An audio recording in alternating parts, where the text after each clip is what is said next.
주일마다 특별한 은혜가 있는데 혹시 저 좀 여쭤보고 싶어서요. 제가 혹시 예배 때 그 막 가슴이 뜨거워지는 그런 경험들이 있으신 분 계십니까? 혹시 가슴이나 등이 막 뜨거워지는 경험들이 한번 있는 분 손 들어보십시오.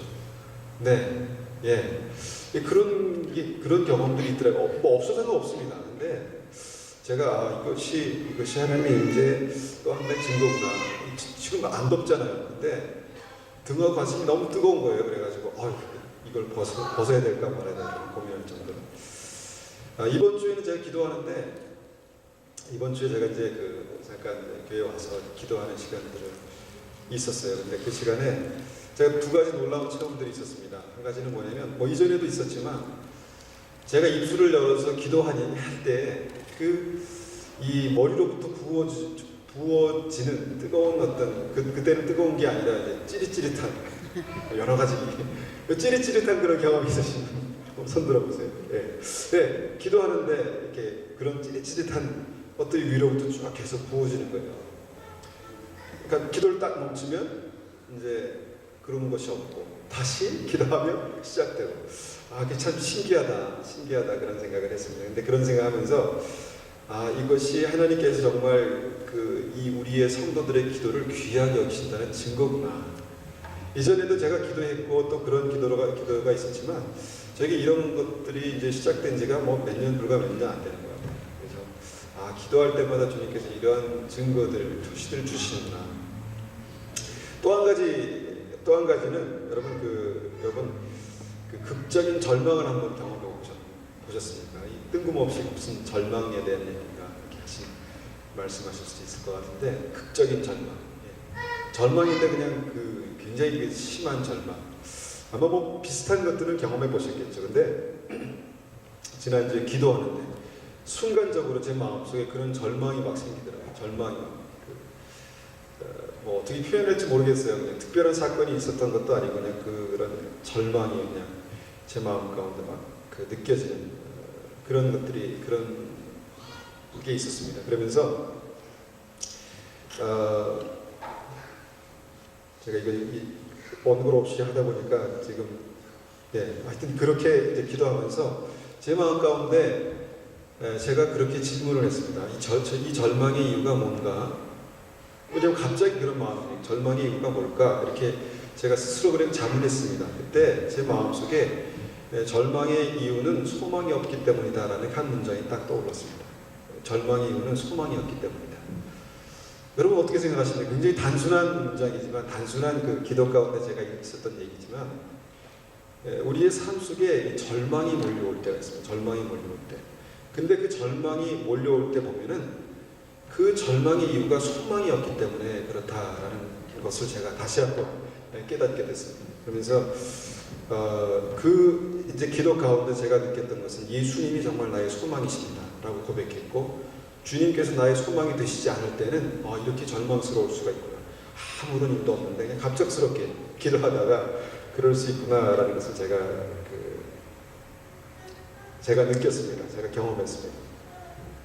자, 절망이 소망이 없는 것이다. 너무 간단한 진리지만 이것이 우리의 삶 가운데 늘 이해가 되어진다면 참 소망을 내가 붙들어야 되겠죠. 진짜 소망. 진짜 나를 살릴 수 있는 생명, 그 생명과 같은 소망을 붙드는 것이 우리의 삶 가운데 있어야 될 것이다 라는 그런 생각이 들었습니다. 우리 삶 속에 많은 절망이 있습니다. 실제적인 절망이에요. 실제적인 절망인데 재정에 대한 어떤 절망들, 그 다음에 관계 때문에 오는 절망들, 그 다음에 미래에 대한 불안들, 또 때로는 알지 못하게 저처럼 기도하는데 문득 길을 걸어가는데 그냥 자고 일어났는데 막 한없이 밀려오는 그런 우울함, 절망, 그런 것들이 우리의 인생의 곳곳에 있습니다. 또 그런 것들 가운데 막 씨름하면서 허우적거리는 것이 우리의 인생이 아닌가 또 생각했습니다. 그러면서 제가 오늘 말씀을 받았습니다. 오늘 말씀을 제가 하나님 앞에 받았습니다.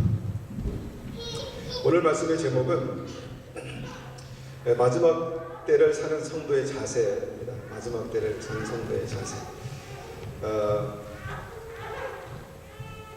2012년 마지막 주일날 주님께 주신 메시지의 핵심은 뭐냐면 예수님 한 분만이 우리의 유일한 소망이 되신다는 것입니다. 우리의 실제적인 삶에 내가 절망을 느꼈던 많은 영역에서 여러분 실제로 주님께서 정말 우리의 유일한 소망이시다라는 것을 발견하는 것이 여러분 굉장히 축복입니다. 재정과 하나님, 재정과 예수님, 관계와 예수님, 내 미래와 예수 무슨 관계가 있는가? 뭐 특별한 실질적인 어떤 그런 관계가 느껴지지 않습니다. 그렇지만 거기에 진짜 예수님께 소망이 있더라고요. 소망이 있습니다. 우리 인생에 주님께서 주인으로 계시지 않으면 나는 또 한 번 절망의 늪에서 다시 한번 그것을 찾아야 하는, 발견해야 될 그런 시간들을 우리가 지나가게 될 수 있습니다. 안간힘을 쓰겠죠. 이 절망의 늪에서 헤어나기 위해서 안간힘을 쓰게 될 것입니다. 그렇지만 그때 기억하십시오. 예수님이 우리의 소망이십니다. 그 절망에서 우리를 건지실 유일한 소망입니다. 올해 마지막 주일 말씀을 준비하면서 주님께서 주신 본문은 성경의 마지막 장 요한계시록 22장입니다. 우리 한번 같이 요한계시록 22장 말씀을 한번 펼쳐서 읽어보겠습니다. 요한계시록 22장 7절에서 16절까지입니다. 7절에서 16절.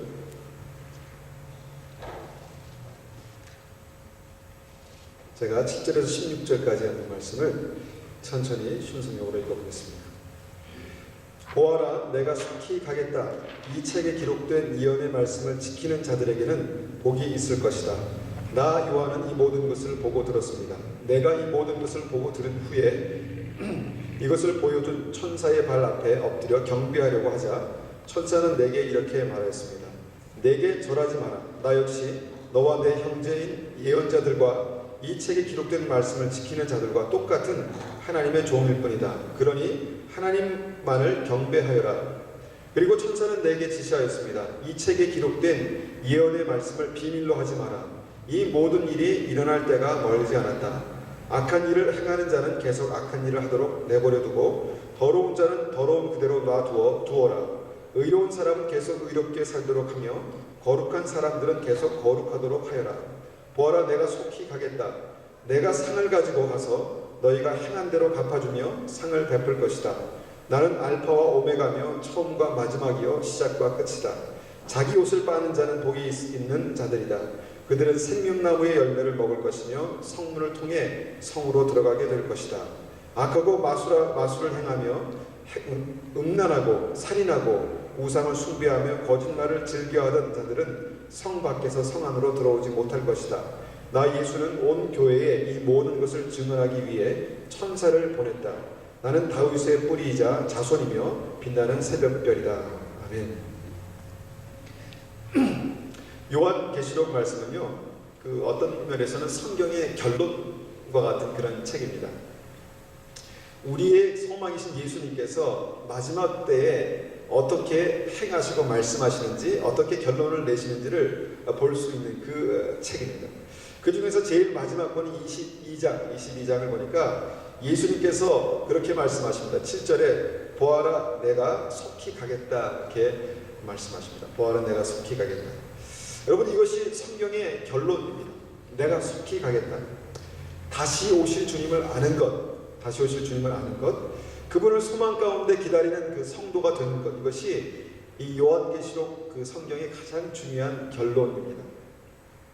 이것이 성경이 말씀하시는 그 이 땅에 살아있는 그 성도들의 유일한 소망이다라고 우리가 볼 수 있습니다. 여러분, 주님께서 다시 오시는 것이 우리의 소망이 되십니까? 아마 어떤 분들에게는 그렇지, 주님께서 다시 오시는 것이 나의 소망이지 라고 인정하시는 분도 계실 테고, 아니면 어떤 분들에게는 이것이 주님께서 다시 오시는 것이 나의 소망인가? 라고 그렇게 생각해 볼 수 있는, 생각해 봐야 하는 그런 분도 계실 것입니다. 그런데 제가 확신하는 것은 여러분, 이 성경의 결론, 이 말씀이 우리의 삶 가운데 진짜 믿음으로 회복되어야 합니다. 2013년에 우리가 이런 신앙의 목표를 가져야 합니다. 주님께서 다시 오시는 것이 진짜 소망이 되는 그 믿음이 우리에게 그렇게 회복되어야 된다라는 말씀입니다. 저는 12월 새벽 예배마다 요한계시록 말씀을 전했습니다. 죄송합니다.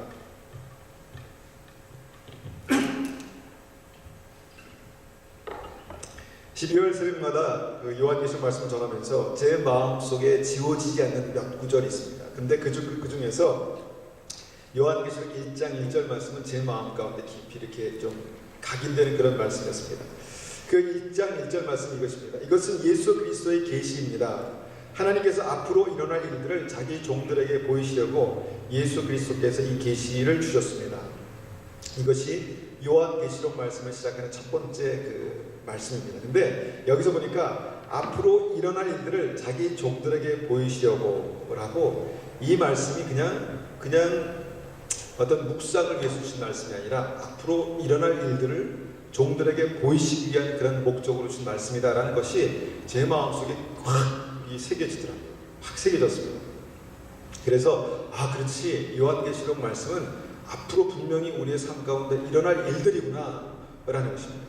그래서 이 말씀 보면서, 그러면 다시 제가 이 말씀 전체를 보면서, 그럼 지금 일어난 일들과 지금 우리의 삶 가운데 있는 일들과 지금 계시록의 말씀은 어떻게 연결이 되는가, 제가 그렇게 한번 살펴보는 그런 시간들이 있었습니다. 이 말씀을 주신 목적, 두 번째 보니까 이 말씀을 주신 목적이 자기 종들에게 일어날 일들을 보이시기 위해서 그렇게 말씀하셨죠. 그러니까 일어날 일들을 자기의 종들에게 보이시기 위해서. 여기서 종들은 그냥 목사나 어떤 선교사, 전도사, 이게 사역자를 말하는 것이 아닙니다. 우리가 예수님을 주로 그렇게 고백하잖아요. 그래서 예수님이 주인 되신 모든 사람들은 주님의 자녀인 동시에 주님의 종들입니다. 그래서 이 말씀은 주님의 종들에게 그 앞으로 일어날 일들을 보이시기 위해서 주신 말씀이다라는 것입니다. 굉장히 단순하고 평범한 말씀이지만 굉장히 중요한 말씀입니다. 이 말씀은 저에게 이런 해석으로 다가왔습니다. 하나님이 종이 아니면, 진짜 하나님의 종이 아니면 이 말씀을 들을 수 없겠구나. 대상이 하나님의 종들이기 때문에, 그렇죠? 하나님의 종이 아니면 이 말씀을 들어도 들을 수가 없구나, 그런 생각이 들었습니다. 그러면서 다시 이 말씀을 새겨 주셨습니다. 그런데도 불구하고 요한계시록 말씀은 현재 많은 교회들에게 좀 거부감을 느끼게 하는 그런 말씀 중에 하나입니다. 웬만하면 요한계시록 말씀을 강의하거나 전하지 않습니다. 하나님의 말씀이 어떤 면에서는 닫혀 있다라는 그런 생각을 하게 됩니다. 저는 이것이 어떤 면에서는 좀 심각한 문제가 아닌가라는 생각도 해봤습니다. 뭐냐면, 아직 많은 교회들이 하나님의 종으로서 준비가 되어 있지 않구나라는 생각입니다. 하나님의 종으로서 이 말씀을 들어야 되는데 지금 교회가 그것을 들을 준비가, 아니면 들을 수 있는 것이 되지 않았구나라는 것입니다. 그리고 동시에 많은 성도들이 이 말씀을 믿음으로 받아들이지 못하기 때문에, 그냥 단순히 그렇기 때문에 그냥 덮는 것이 아니라 이것을 받아들일 준비가 되어 있지 않다라는 그런 생각을 가지게 됐습니다. 그러면서 제가 이런 생각을 하면서 아마 이번 주에 제가 기도하면서 순간 그런 절망이 몰려오지 않았나라는 생각을 했습니다. 여러분, 성경의 이 요한계시록 말씀이 우리 귀에 들려져야 합니다. 우리 귀에 어떻게 들려져야 하냐면, 앞으로 일어날 일들을 주님의 종들에게 계시하신 말씀이구나라는 이 말씀 그대로가 우리에게 귀에 들려져야 한다는 것입니다. 그러면 우리의 삶 가운데 다시 오실 주님이 우리의 삶 속에 진짜 소망이 되시는 그런 일들이 우리의 삶 속에 있을 것입니다. 우리의 삶 속에 많은 그런 바라고 기도하는 것들이 있죠. 우리가 소망하는 것들이 있습니다. 자녀의 어떤 관해서, 또 가정에 관해서, 사업에 관해서 우리가 그 하나님 앞에 구하는 그 기도의 제목들, 또 그 은혜를 이제 구하는 것들이 있습니다. 그런데 한번 생각해 보는 것은, 그런 그 은혜가 우리가 예수님을 우리의 구주로, 우리의 그 소망으로 인정하는 것보다 더 위에 있지 않은가라는 생각입니다. 내가 많은 은혜를 주님 앞에 구하고 있는데 그것을 정말 주님, 소망이신 예수님보다 더 많이 구하고 더 많이 생각하면서 어떤 면에서는 진짜 소망을 잃어버리지 않았나라는 생각을 하게 된다는 것입니다. 진짜 소망을 내가 구하지 않았나라는 생각, 구하지 않고 있지 않은가라는 생각을 하게 된다는 것입니다. 그런 면에서 오늘 말씀은 주님을 기다리는 그 신부들에게 구원받은 신부들, 구원의 그 결과를 볼 신부들에게 중요한 메시지라고 믿습니다. 첫 번째 이 말씀을 통해서 우리가 보는 것은 뭐냐면 10절입니다. 10절에 이 모든 일이 일어날 때가 멀지 않았다라는 그런 사실을 말씀합니다. 이 모든 일이 일어날 때가 멀지 않았다. 우리가 요한계시록 1장 1절 말씀에서도 그렇게 읽었죠. 앞으로 일어날 일들을 주의 종들에게 보이신 것이다. 그래서 요한계시록 말씀을 읽을 때마다 우리는 분명히 이것이 비유나 교훈에 관한 말씀이 아니라 앞으로 일어날 일들에 관한 말씀이다라는 사실을 늘 생각해야 합니다. 그래야지 우리가 끼어 있을 수 있습니다. 이 계시록의 말씀을 반드시 이 땅에 이루어질 하나님의 말씀이다라는 그런 시각에서 보아야 된다는 것입니다. 그래서 22장 10절에 앞으로 일어날 일들에 관한 하나님 주신 예언의 말씀입니다 라고 말씀하시는 것을 우리가 분명히 생각하고 있어야 합니다. 하나님께서 이 말씀을 통해서 지금도 우리 그 종들을, 믿음의 종들을 깨우시길 원하십니다. 하나님의 예언은 반드시 성취되고 이루어집니다. 하나님의 예언은 반드시 성취되고 이루어집니다. 구약이 그 예수님이 오실 것에 대한 예언을 했지요. 기록하고 있습니다. 그것이 이루어질 것처럼 신약이 마지막 때에 관한 말씀과 다시 오실 주님에 관한 모든 일들은 반드시 이루어질 것이다 라는 것입니다. 우리가 2장 3장에서 아시아의 7 교회에게 주시는 말씀, 그 말씀을 우리가 이제 보았습니다. 새벽에 보았습니다. 그리고 주님은 그 말씀대로 교회들을 심판하실 것입니다. 그래서 앞으로는 정말 주님 앞에서 교회들도 그 심판을 받게 될 것입니다. 그리고 그런 일들이 일어나고 있습니다. 그런 일들 가운데 한 가지가 뭐냐면 종교 통합이라는 것입니다. 종교 통합.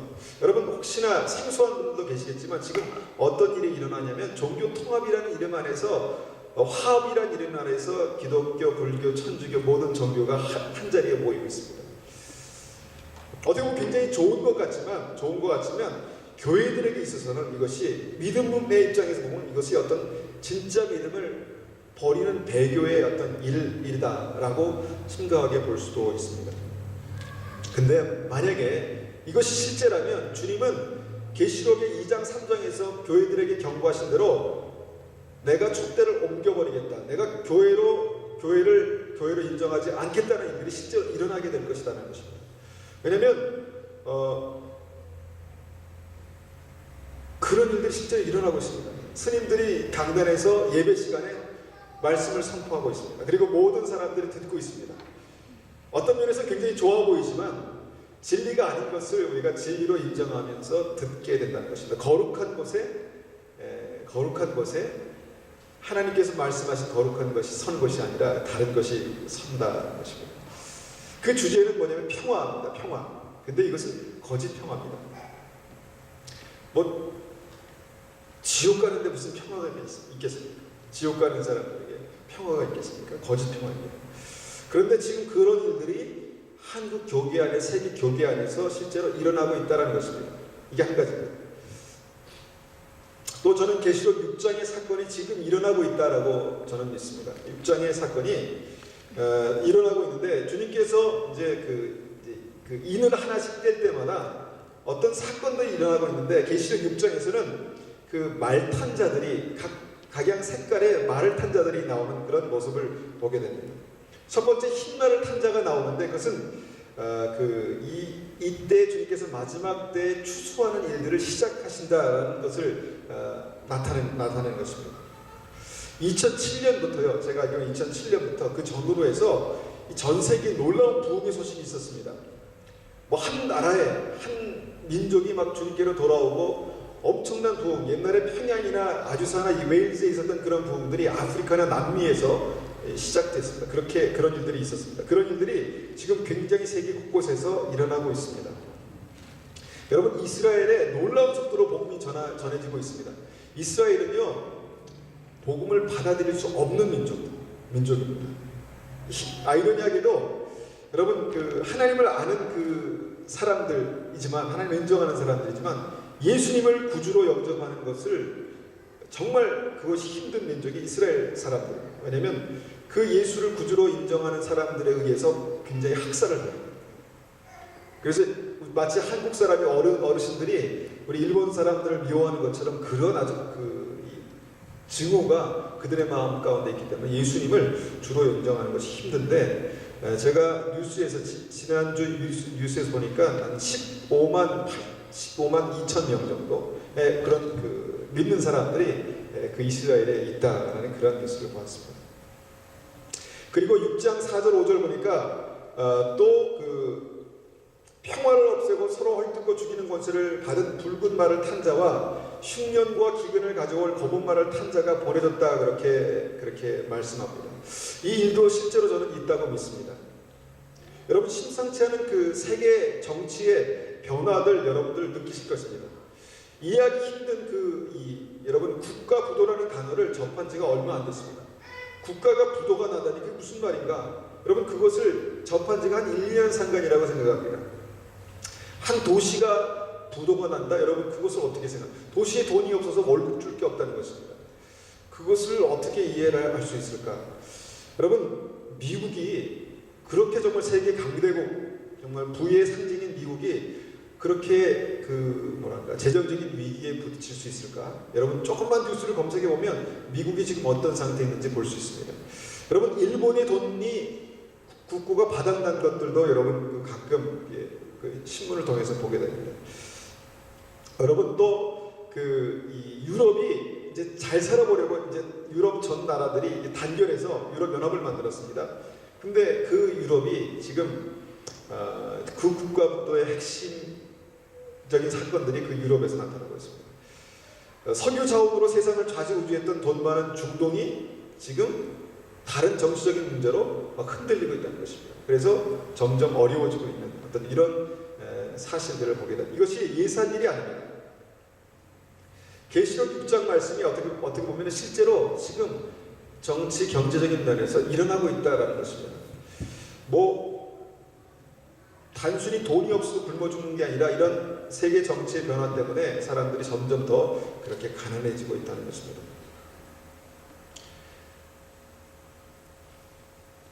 여러분, 이런 말씀들이 이제 여기까지가 저는 이제 실제로 일어나고 있는 일이다라고 그렇게 믿는데, 여기 이런 것들을 우리가 이렇게 들으면 여러분 어떠십니까? 좀 당황스럽지 않으세요? 좀 당황스럽지 않으십니까? 진짜 그럴까? 이게 맞나? 그렇게 생각되지 않으십니까? 여러분, 만약에 이 계시록 말씀이 실제로 일어날 일들을 말씀하신 거라면 우리에게 이런 고민이 있어야 됩니다. 지금 이런 일들이 이렇게 일어나고 있는 것이 아닐까? 그런 고민입니다. 근데 생각해보니까 그런 고민하는 게 우리에게 유익합니다. 왜냐하면 깨어 있어야 되겠구나. 내가 기도해야 되겠구나. 지금 기도할 때이구나. 내가 지금 요 사소한 문제 가지고 지금 목숨 걸고 이럴 때가 아니구나. 내 믿음이 새로워져야 되겠구나. 그런 절박한 믿음을 갖게 된다는 것입니다. 여러분, 또한 요한계시록 13장의 표에 대한 말씀, 이 말씀도 우리에게 심각한 경각심을 갖게 하는 말씀입니다. 10년 전만 해도 이해할 수 없었던 이 말씀이 지금은 너무나 분명하게 그 실체를 드러내고 있다는 것입니다. 이 표에는 세 가지 분명한 특징이 있는데, 첫 번째는 뭐냐면 손이나 오른손이나 이마에 그 표를 받게 한다라는 것입니다. 두 번째는 이 표를 받지 않는 사람은 매매할 수 없다는 것. 세 번째는 이것이 666이라는 사람의 숫자와 관련이 있다는 것. 이것은 성경에서 기록한 것입니다. 근데 이 세 가지 모두가 공교롭게도 이 베리칩이라는 어떤 이것의 특징과 아주 정확하게 일치합니다. 세 가지가 정확하게 일치합니다. 어제 주일 대예배 때 금남교회 김홍도 목사님이 이렇게 광고하셨다고 합니다. 한번 이제 나중에 금남교회 들어가서 설교를 들어보시면 좋겠는데, 2013년에는 죄와 싸우되 피 흘리기까지 싸우시는 금남교회 성도님들이 되시기 바랍니다. 내일 송구영신 예배 때에 전할 말씀은 상당히 중요한 말씀입니다. 베리칩, 즉 666 짐승의 표에 대해서 오늘날 성도들이 알아야 할 점과 그리고 구원에 대해서 전하게 되는 설교가 될 테니 반드시 모두 참석하시기를 바랍니다 라고 광고하셨답니다. 어떤 면에서 아직까지 교계에는 찬반 양론이 대립하고 있지만, 베리칩에 나타난 분명한 이 세 가지의 증거들을 보면서 이것은 아니다라고 무시해버리기에는 이거는 좀 무책임한 것입니다. 무엇이냐 하면 다시 말하면 이 모든 것들이 우리에게 실제로 나타난 일들을 보이시는 말씀이라면 지금 우리는 어느 시점을 살아가고 있나라는 것에 대해서 우리는 심각하게 한번 생각해 봐야 한다는 것입니다. 이전에 기사로 나왔는데 이 삼성 스마트폰에는 그 칩을 이렇게 인식하는 그 스캔 기능이 있어요. 그래서 뒤에다가 칩을 대면 띡 하고 이 칩에 있는 내용이 여기 읽히는 겁니다. 예. 지금 그렇게 이미 이제 그 삼성에서 그렇게 전화를 만들었어요. 근데 왜 그걸 그렇게 만들었을까? 여러분 왜 만들었다고 생각하십니까? 괜히 쓸데없이 만들지는 않았을 거예요.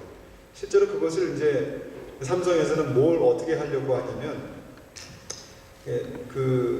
지금 의료가 영리로 가고 있지 않습니까? 한국의 의료 체계가 영리로 가고 있는데 사람들에게 칩을 집어넣어서 이제 실시간으로 이 건강을 체크하는 그런 시스템을 구현하겠다는 것입니다. 그런데 어떻게 보면 그 좋은 목적인데 그것 외에도 이 칩을 통해서 지금 할 수 있는 무궁무진한 일들이 있거든요. 그것은 싹 다 감춰놓고 지금 이거 칩을 집어넣으면 스마트폰에서 딱 연계해가지고 뭐 혈압수라든가 맥박 그런 것들을 실시간으로 병원에 보내면 이 사람이 문제가 있으면 바로 여기서 뜨게 되는 겁니다. 그래서 특별히 문제가 이제 건강에 심각한 문제가 있는 사람들은 이제 실시간으로 하겠죠. 근데 이제 이것이 이제 모든 사람들에게 이제 그거 되기 위해서는 아마 제일 빠른 방법이 이제 의료보험, 미국에처럼 의료보험이나 아니면 의료책이나 이것을 통해서 오는 방법인데 그것이 실제로 지금 일어나고 있다는 것입니다. 그래서 두 가지 지금 그 비디오 클립을 제가 준비했는데 뭐 안타깝게 보여드리지는 못하겠네요. 나중에 제가 기회가 되면 보여드리겠습니다. 하여튼 이것이 현실 속에서 분명히 나타나고 있다는 것입니다. 현실 속에서 나타나고 있다. 그러면 우리는 요한계시록 6장과 요한계시록 13장에 있는 일들이 실제적으로 지금 나타나고 있다라는 것을 우리가 뭐 인정하든 인정하지도 않든 하여튼 보게 된다는 것입니다. 왜 이것이 필요한가? 저는 그 마음 가운데 우리의 그 영혼이 잠자는 영혼이 깨어나야 하기 때문에 우리가 이 말씀이 필요하다라는 생각을 했습니다. 앞으로 일어날 일들을 이 주님께서 요한계시록 말씀을 통해서 우리에게 그렇게 주셨다면은 마지막 때 주님 앞에서 믿음으로 살아야 될 주님의 사람들, 신부들이 거룩한 신부들이 이 말씀이 실제로 우리에게 일어날 일이라는 것을 인식하면서 깨어나야 할 때가 지금이다라는 것입니다. 아직도 우리에게 만약에 영원한 생명을 얻는 구원보다 현실에 우리가 추구하는 그 행복이나 현실의 부의 문제나 어떤 면에서는 중요한 먹고 사는 문제나 이것이 더 중요한 문제가 된다면 물론 이런 문제들도 우리의 믿음의 중요한 문제입니다. 왜냐하면 믿음으로 살아가는 게 중요한 문제이기 때문에 그렇지만 분명히 현실의 문제보다 구원의 문제가 우리에게 더 중요해진다면 우리는 잠자고 있는 것입니다. 어떤 면에서 현실의 문제가 너무 중요해서 구원의 문제가 뒷전이라면 우리는 그냥 그것을 인정하면 됩니다. 나는 잠자고 있구나. 내 영은 아직도 깨어나 있지 않구나 라는 것을 인정하면 거기서부터 우리의 믿음을 시작하면 되는 것입니다. 주님은 22장 10절에서 이 책에 기록된 예언의 말씀을 비밀로 하지 말라 그렇게 말씀하셨습니다. 말씀을 우리가 하나님의 말씀으로 인정한다면 그러면 비밀로 하지 말아야 되는 것이 옳습니다. 그러면 비밀로 하지 말라는 이 말씀은 무슨 뜻인가? 그 말씀은 주님 다시 오실 때의 일들을 말하라는 것입니다. 주님 다시 오실 때 이 삶을 살라는 것입니다. 그때 주님 분명히 우리에게 그 징조에 대해서 말씀하셨는데 그 징조에 대해서 눈을 떠서 보라는 것입니다. 같은 맥락에서 7절의 말씀은 좀 어떻게 보면 이해하기 어려운 아닌가 생각합니다. 이 책에서 기록된 예언의 말씀을 지키는 자들에게 복이 있을 것이다 이렇게 말씀하셨습니다. 예언의 말씀을 지킨다는 것은 무슨 의미인가? 지금 일어나지도 않는 그 일어나는 일들, 예언의 말씀을 어떻게 지킬 수 있나? 이 말씀도 우리가 생각해보면 주님 다시 오실 것을 실제 믿음으로 살라는 것입니다.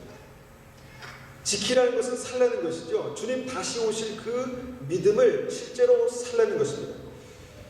주님 다시 오실 것을 확신하는 자답게, 기대하는 자답게 살라는 것입니다. 이것이 마지막 때에 구원받는 성도의 믿음입니다.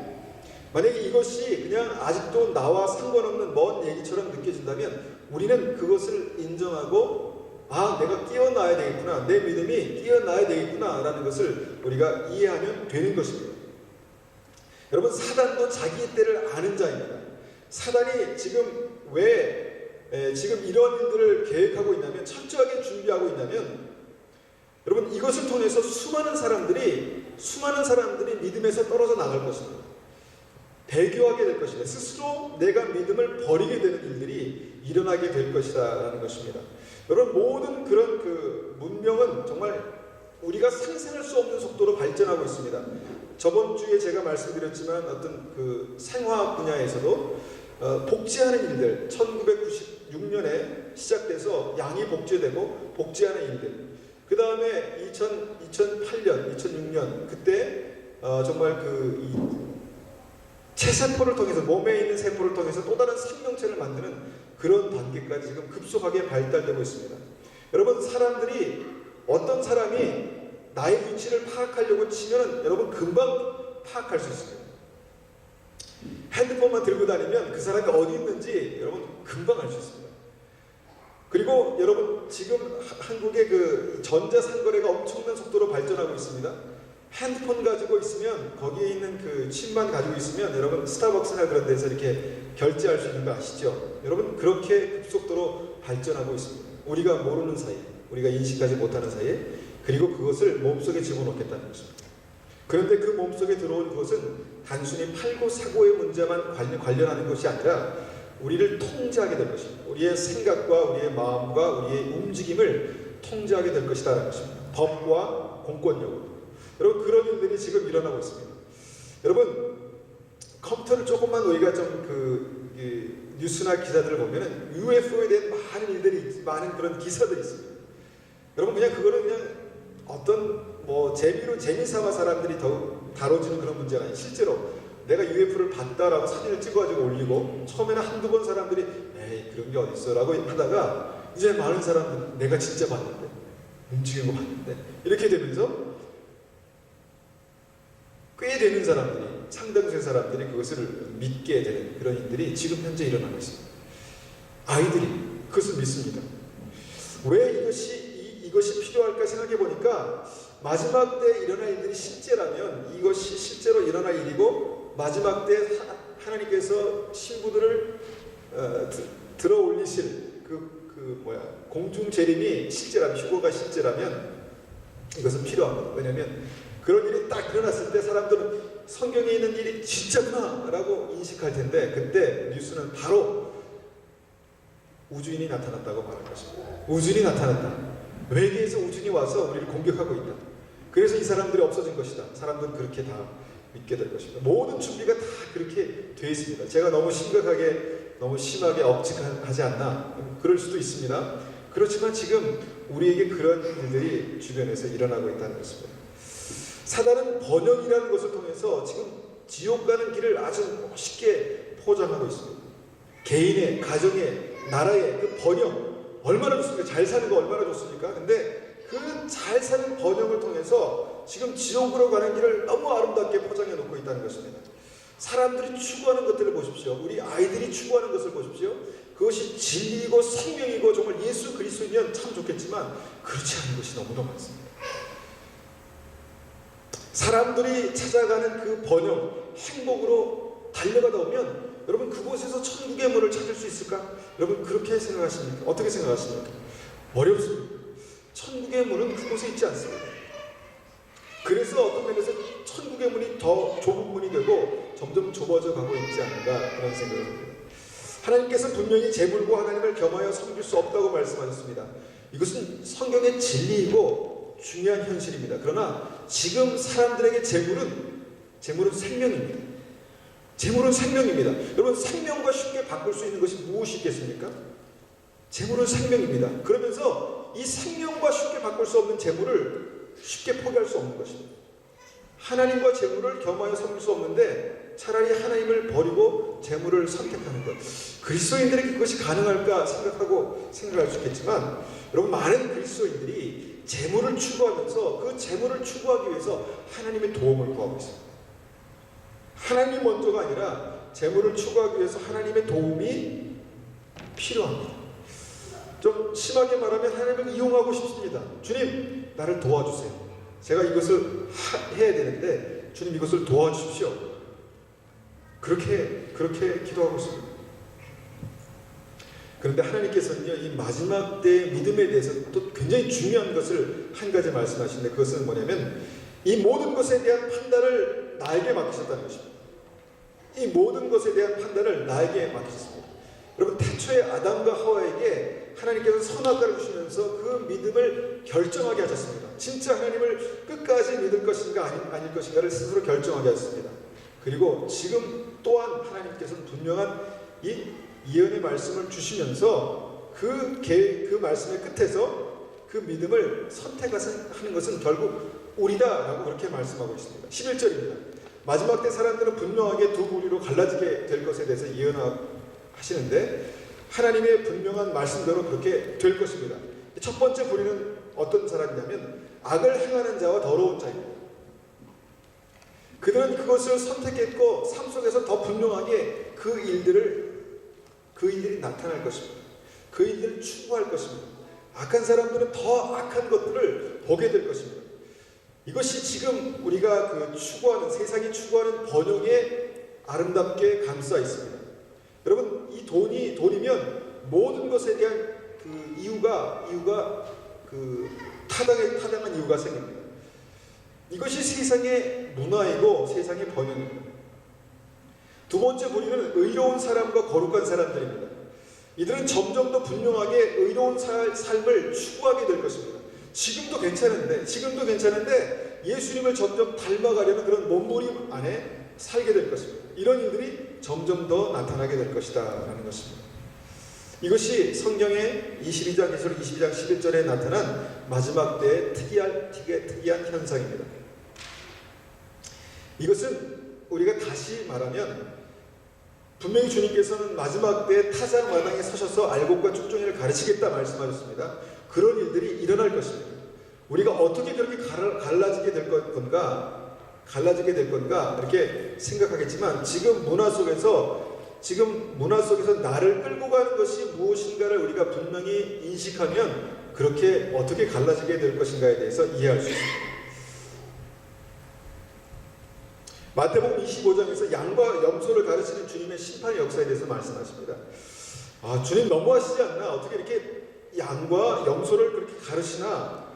그렇게 생각할 수 있지만 마지막 때에는 그런 일들이 있을 것입니다. 그렇게 갈라지게 될 것입니다. 그래서 점점 중간지대는 없어지게 될 것입니다. 점점 더 주님께로부터 멀어져 가든지, 점점 더 주님께로 가까이 가든지, 주님께로 점점 더 가까이 가려는 그런 삶의 열정이나 노력이 없으면 나는 힘없이 주님께로부터 멀어져 가게 될 것이다 라는 것입니다.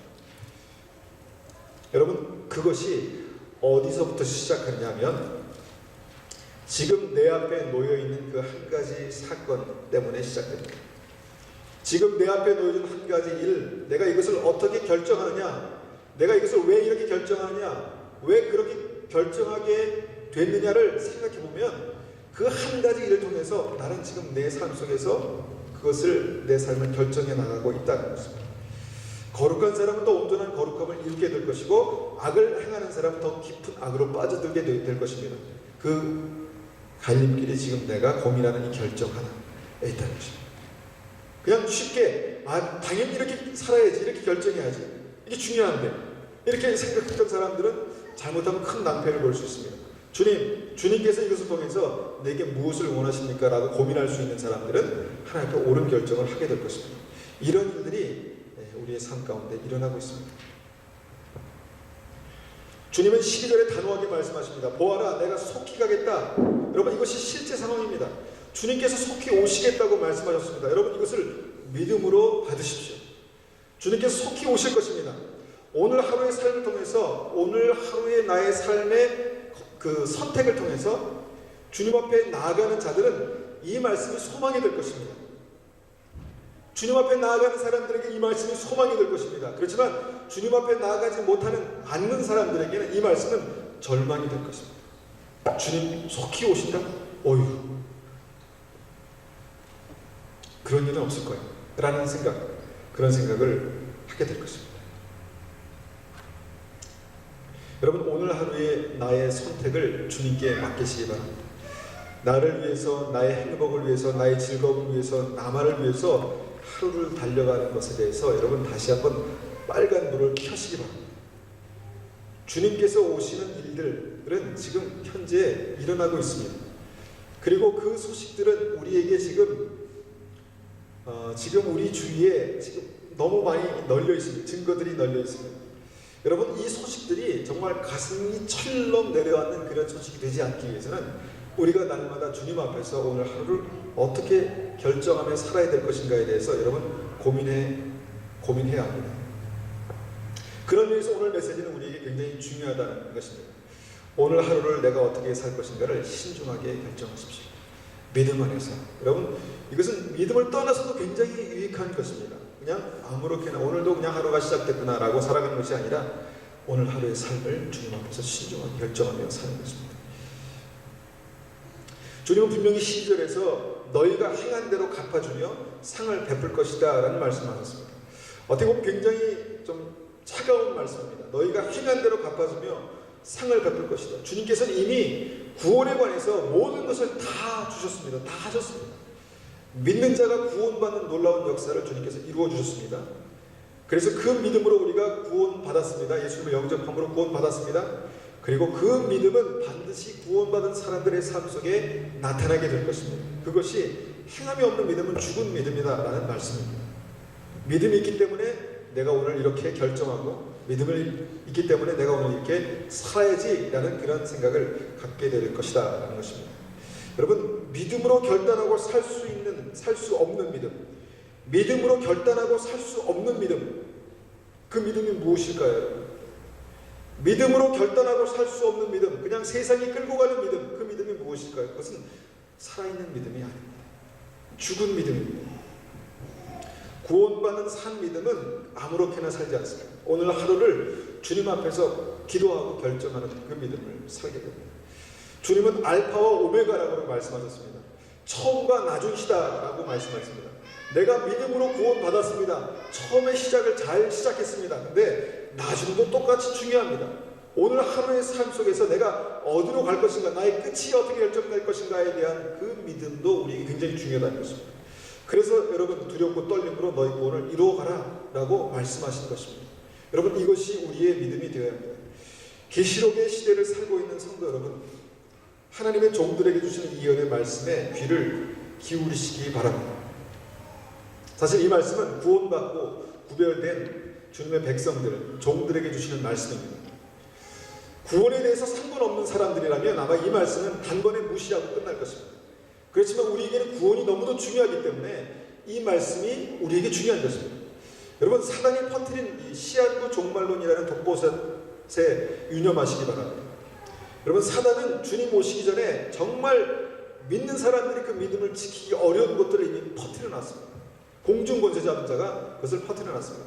이 독보섯을 퍼뜨려 놨는데 그 독보섯 때문에 다시 오실 주님이 실제로 정말 우리에게 나타나실 분, 나타나게 다시 오실 분이라는 사실이 희석되고 있습니다. 여러분, 계시록 말씀이 사람들에게 그렇게 썩 듣기 좋은, 그런 믿는 사람들에게조차 썩 듣기 좋은 말씀이 안 됐습니다. 안 돼버렸습니다. 사람들이 그 말씀의 뚜껑을 지금 닫고 있습니다. 교회들이 그 말씀의 뚜껑을 지금 닫아가고 있습니다. 어려운 말씀이라는 인식 때문에 닫고, 두려운 말씀이라는 인식 때문에 닫고, 이단이 많이 써먹었다는 말씀 때문에 이것을 닫고, 교회가 이 말씀을 전하지 않습니다. 교회가 이 말씀을 마지막 때를 사는 성도들에게 주시는 하나님의 말씀을 증거하지 않고 있습니다. 여러분, 14절. 여러분, 그렇기 때문에 결론은 하나입니다. 결론은 하나입니다. 그때를 준비하고 굴을 파고 먹을 것을 비축하라, 이게 아니라 여러분, 14절 말씀처럼 정결한 그리스도의 신부가 되라는 말씀입니다. 이것이 결론입니다. 정결한 그리스도의 신부가 되라. 거룩한 예복을 준비해라. 여러분, 예복을 입었지만 그 예복이 더러워질 수 있습니다. 그 예복이 지금 더러워져 있을 수도 있습니다. 그렇지만 다시 하나님 앞에 나와서 그 예복을 정결하게 빨아라. 정결하게 준비해라. 지금 마지막 때가 가까우고 있다. 주님께 도적같이 오실 것이다. 주님께서 말씀하신 일들이 지금 이렇게 일어나고 있다. 라는 것을 우리가 이해하는 것이 필요합니다.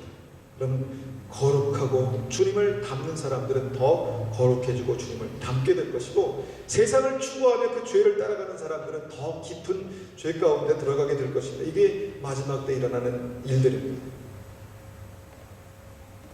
15절에 말씀하십니다.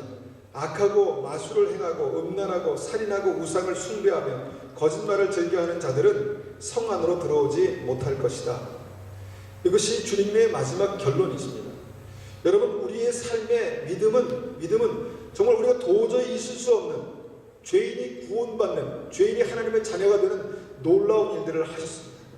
여러분, 그것에 예수님은 생명을 거셨습니다. 생명을 거셨습니다.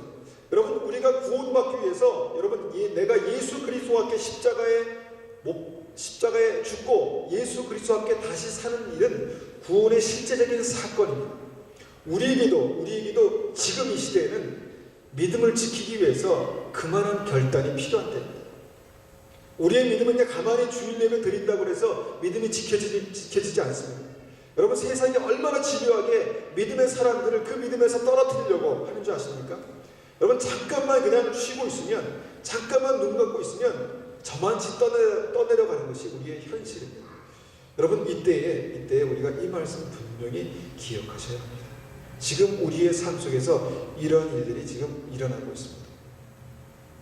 이것이 우리가 분명히 하나님 앞에서 마지막 때를 살아가는 성도들이 기억해야 될 말씀입니다. 지금이 바로 깨어날 때이구나. 지금이 내 믿음이 더 온전해져야 될 때구나. 내 인생에서, 내 평생에서 지금 믿음이 가장 순전하고 가장 온전하고 가장 주님을 바라볼 수 있는 그런 믿음이 되어야 될 때이구나 라는 말씀을 우리가 분명히 들어야 합니다. 여러분, 이것이 주님께서 저에게 마지막 주일날 주신 말씀입니다.